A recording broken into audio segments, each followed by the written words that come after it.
கந்தசஷ்டி கவசத்துல ஒரு வரி வருது, ஒரு நாள் 36 கொண்டு. அதாவது கந்தசஷ்டி கவசத்தை ஒரு நாளைக்கு 36 முறை படிக்கணுமா.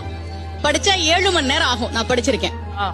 ஆனா கலியுகத்துல கந்தசஷ்டி கவசத்தை ஒரு நாளைக்கு 36 முறை படிக்கிறதுக்கு நேரம் இருக்காதுன்னு தான் அதுலயே சூட்சுமமாக ரகசியமாக ஒரு விஷயம் சொல்லப்பட்டிருக்கு. முருகனுடைய அருளால் நான் தெரிஞ்சுக்கிட்டேன். அதை நான் உங்களுக்கு சொல்றேன். ரவண பவச ரரரரரரரா ரிவன பவச ரிரிரிரிரிரி, இதுக்கெல்லாம் என்ன அர்த்தம் நான் தேடி தேடி தேடி முருகன் அருளால் தெரிஞ்சுக்கிட்டேன்.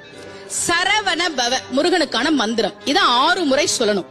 இப்ப சாவ தூக்கி பின்னாடி போட்டீங்கன்னா ரவண பவச, அத 6 முறை சொல்லணும். இப்ப ராவ தூக்கி பின்னாடி போட்டா வனப வசர, வாவ தூக்கி பின்னாடி போட்டா நபவ சரவ, இப்ப நாவ தூக்கி பின்னாடி போட்டா பவ சரவண, பாவ தூக்கி பின்னாடி போட்டா வசர வனப. ஒன்னொன்னையும்